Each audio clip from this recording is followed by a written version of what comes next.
ngayon mga idol, tuturo ko sa inyo paano mag-mix ng cement sa ating Flexiband waterproofing. Ayan. So ngayon mga idol, meron tayong Flexiband dito. Ayan.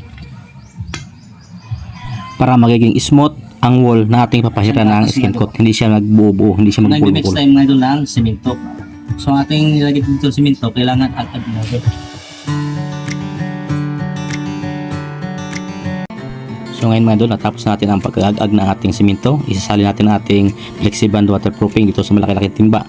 Kasi pag doon sa maliit, mahirapan tayo mag-mix. Ayan, kasi managdagan na po mga idol yan. Mapupuro na po yung maliit na timba kapag doon natin i-mix. At ang mix ratio ng ating simento mga idol dito sa ating Flexiband waterproofing ay 4 na kilo, 5 hanggang 7 kilo mga idol ang ating i-mix dito sa 1 gallon na 4 liters na waterproofing Flexiband. Kailangan mga idol, huwag yung biglain ng pagtaktak yung 7 kilo dito sa Flexiband mga idol.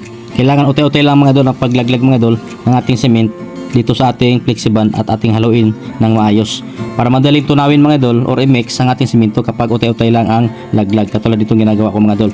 Hanggang 30 minutes mga idol ang pag-mix natin dito para mas siguro natin na talagang melt na melt ang ating cement na nilagay dito sa ating Flexiband waterproofing.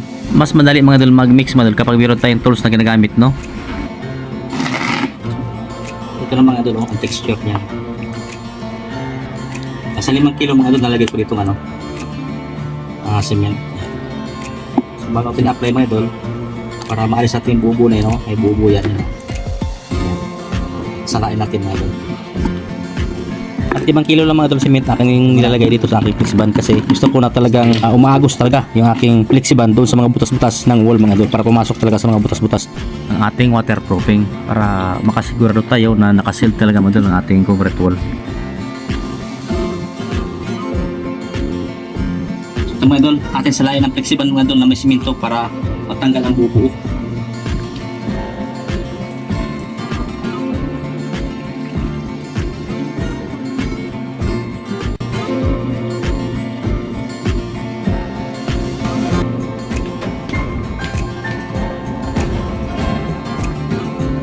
Ito mga idol, ang nakukuha ang simento na bubo. Pangit po tingnan mga idol kapag hindi makuha ito.